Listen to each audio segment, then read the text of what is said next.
बिस्मिल्लाहिर्रहमानिर्रहीम। Welcome to psychology hub. आज हमने लेसन नंबर 25 करना है सोशल साइकोलॉजी का, जो कि है प्रीजुडाइस एंड डिस्क्रिमिनेशन। लेसन को स्टार्ट करने से पहले अगर आपने पिछले लेक्चर्स नहीं लिए तो आप जाके पहले वो लें, तब आपको ये आसानी से समझ आएगा कि हम बातें क्या कर रहे हैं। ये स्टार्ट में जो दो दिए हुए ये एक्टिविटीज दी हुई हैं आपके लिए, जो हमने पीछे चीजें पढ़ी हैं एटीट्यूड चेंज के बारे में, उसके अबाउट ये इतना इसको देखने की जरूरत नहीं है। हम यहाँ से स्टार्ट करते हैं प्रीजुडाइस एंड डिस्क्रिमिनेशन। अभी आप सबसे पहले ये कॉन्सेप्ट क्लियर होना चाहिए कि प्रीजुडाइस एंड डिस्क्रिमिनेशन होती क्या है।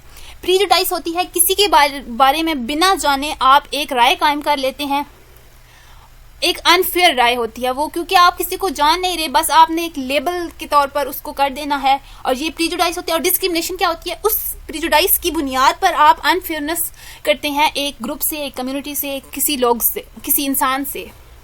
सॉरी, तो आगे पढ़ते हैं, आपको सही से होगा क्लियर कि क्या मैं बात कर रही हूँ। ये पढ़ते हैं इंटरग्रुप इंटॉलरेंस। इंटरग्रुप इंटॉलरेंस क्या होती है? In English language the pronouns we and they indicate the degree of social and psychological space between the speaker and the social group to which these pronouns refer. People associated with they pronouns usually are not like us. मतलब they का मतलब होता है वो लोग, they are playing cricket, वो लोग खेल रहे हैं क्रिकेट, वो हम ऐसे नहीं है, इसलिए हमने वो का लफ्ज इस्तेमाल किया, दे का लफ्ज इस्तेमाल किया।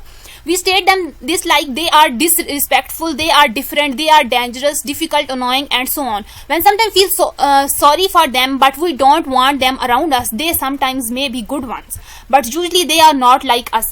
They का मतलब ये नहीं होता कि वो बुरे ही हैं, they का मतलब अच्छे भी हो सकते हैं, लेकिन they जब हम यूज करते हैं मतलब हम अपने से डिफरेंट लोगों की बात करें। Social group associated with the distancing they and them. Pronouns labels are valued much less than those with the embracing we and us labels. We जब हम we या us की बात करते हैं तो हमें अपनापन शो होता है। Prejudice and discrimination. Prejudice is a negative attitude toward the member of a specific social group. मैंने पहले बताया prejudice होता है आप अनफेयर किसी के बारे में राय कायम कर देना, नेगेटिव एटीट्यूड बना देना। Attitude is a general type of feeling. Prejudice is a specific form of a feeling. अब एटीट्यूड जो होता है वो जनरल है, लेकिन प्रीजुडाइस एक स्पेसिफिक फॉर्म है, मतलब आपने किसी के बारे में एक राय कायम कर दी है बिना सोचे समझे। Discrimination is a negative behaviour directed toward member of a social group who are the subject of प्रीजुडाइस।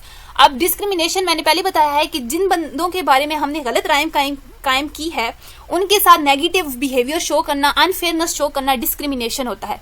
आगे अगर स्टीरियोटाइप्स क्या होती हैं? स्टीरियोटाइप्स होती हैं beliefs about the personal attribute shared by people in a particular group और a social category. Stereotypes होती हैं किसी के बारे में आपने सुना है, एक मिथ सी बन जाती है कि वो लोग ऐसे हैं, तो एक बिलीव बन जाती है एक पर्टिकुलर ग्रुप में, उसे स्टीरियोटाइप कहते हैं। ये पॉजिटिव भी होती है, नेगेटिव भी होती हैं, ये आगे जाके हम पढ़ेंगे। Factor shaping prejudice and discrimination. अब कौन कौन से फैक्टर हैं जो प्रीजुडाइस और डिस्क्रिमिनेशन करते हैं?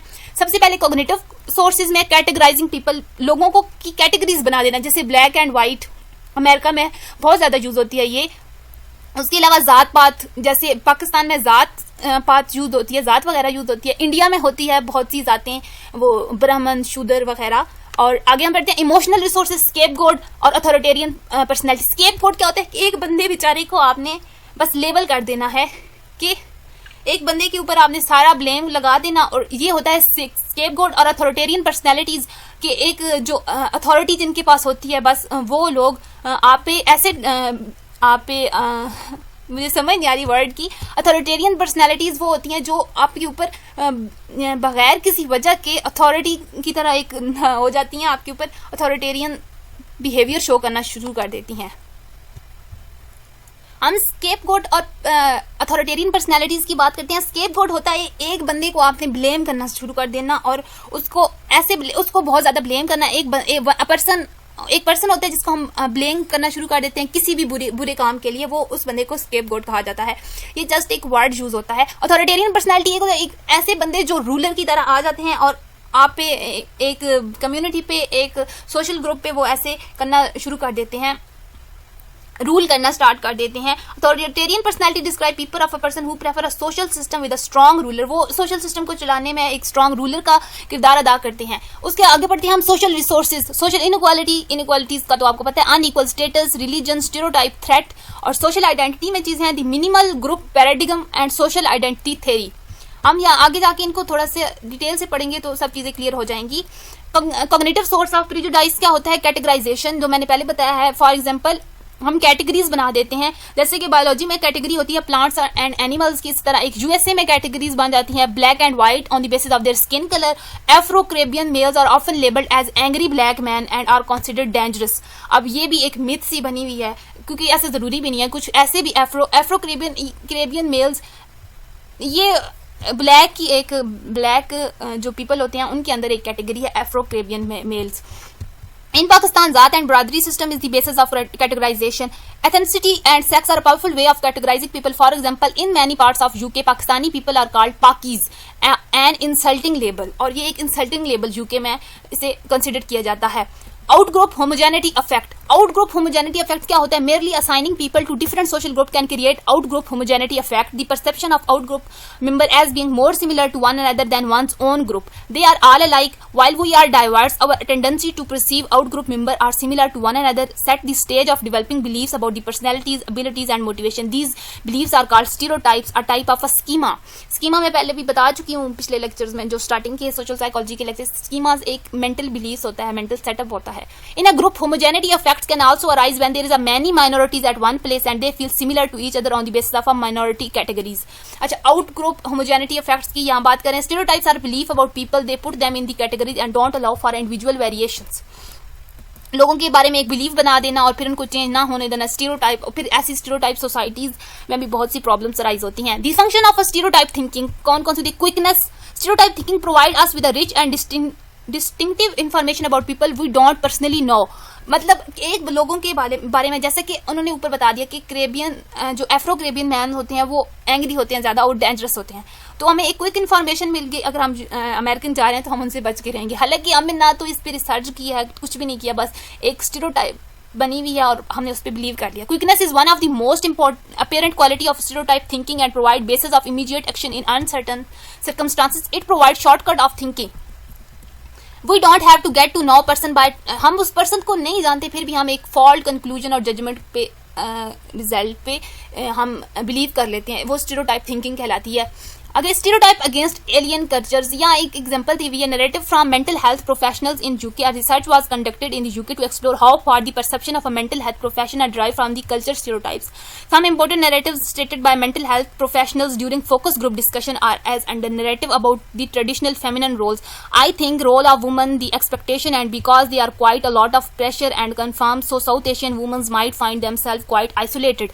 अब यहाँ पे ये क्या है कि हम एक रिसर्च दी गई थी यूके में 2002 में एक उन्होंने एक्सपेरिमेंट किया था कि एक ये उन्होंने कॉन्सेप्ट दे दिया था। My concept of Asian woman is that they are very much in the dark almost on the corner here people not familiar to the South Asian countries culture assume that people particularly women belonging to these culture are more likely to be depressed. अब वो कह रहे हैं कि Asian culture में वो dark side पे रहती हैं, हमेशा घर में रहती हैं, तो वो डिप्रेस्ड होती हैं और होती हैं क्योंकि उनका कल्चर ऐसा है। लेकिन ऐसा नहीं होता, किसी ने आके यहाँ पे रहना है, हमें एशियन वुमेन्स को देखना है, उसके बाद कोई भी हम जजमेंट दे सकते हैं किसी भी कल्चर के बारे में। स्टीरियोटाइप कल्चर कॉन्फ्लिक्ट्स क्या होते हैं, यहाँ पे फिर से वो बातें कर रहे हैं। If they adopt a British culture and perhaps if their Asians or ethnic values are not so rigid then it may be easy. They all try to carry on their tradition in an alien culture, so you can see how their conflicts is. I am amazed that they are not all depressed really. I think they should all go home. They don't fit here. अब यहाँ बात करें कि अगर वो British में आएंगी तो वो कैसा फील करेंगी, तो फिर आगे से वो जवाब दे रहे हैं कि हमें नहीं लगता कि वो इधर अच्छा फील करेंगी, ये वापस चली जाएंगी अपनी जगह पर, क्योंकि यहाँ वो फिट नहीं होती। They are swamping the country, they are just descending of this area, they are probably thinking that streets are paved with gold, going to be mightily disappoint. According to the mental health professional in UK, the only idea to resolve conflict is that people belonging to alien cultures adopt western cultures and leave the inferior rigid culture. अच्छा, यहाँ पे ये just एक example से दी हुई है, time waste किया है इसको पढ़ के। स्टीरियोटाइप्स अरेंज मैरिज के बारे में स्टीरियोटाइप्स होती हैं कि I think it will be very lonely, I didn't realise how many people lose their families when they going to arrange marriage होती है, तो लोग लड़की जो होती है अपनी फैमिली छोड़ के चली जाती है, और ऐसी एक मिथ सी बनी हुई है। इनको इतना ज्यादा पढ़ने की जरूरत नहीं है, एक दफा पढ़ लें बस बहुत है। इमोशनल सोर्स ऑफ प्रीजुडाइज पे हम चलते हैं, वो है frustration and aggression, the scapegoat theory. Prejudice is viewed by some people as displaced aggression into a group that serve as a scapegoat. When the cause of our frustration is intimidating or unknown, we often directly hostility. The target of these display anger can vary. Following their defeat in the World War I and resulting the economic depression of many Germans saw Jews as villains. अच्छा, यहाँ पे वो बात कर रहे हैं कि हम एक बंदे पे ब्लेम करना स्टार्ट कर देते हैं. यहाँ पे वो जो जर्मन वॉर हो रही होती है, वर्ल्ड वॉर I, उसकी बात कर रहे हैं कि इकोनॉमिक डिप्रेशन था उन दिनों में और ज़्यादातर जर्मन लोग थे वो ज्यूज़ को यानी कि यहूदियों को अपना विलन तस्वर करते थे. When cotton price was low and economic frustration was high, white considered black people as an easy scapegoat. So there were more launching of African American in the years of economic depression after the Civil War. अच्छा, जब economic frustration आई थी in US, तो वहां पे जो white people थे वो black लोगों को इजी स्केपगोट थे, मतलब वो हर चीज का ब्लेम उन पे आसानी से डाल सकते थे, तो इसलिए उनको ब्लेम करना स्टार्ट कर देते हैं. मतलब यहाँ पे जस्ट ये बात करिए, स्केपगोट थ्योरी होती है कि जो इजी टारगेट होता है हम सारा ब्लेम उस पर डाल देते हैं, दैट वो स्केपगोट होता है. Emotional source of prejudice as a personality type. Adorno and Frenkel allied from Nazi Germany during World War II and were motivated to find the psychological underlying the mass genocide of millions of Jews and other undesirables by Nazi Germany. Using psychoanalytic perspective, Adorn and Frankl set out to discover how people with certain personality character might prone into intergroup hostility.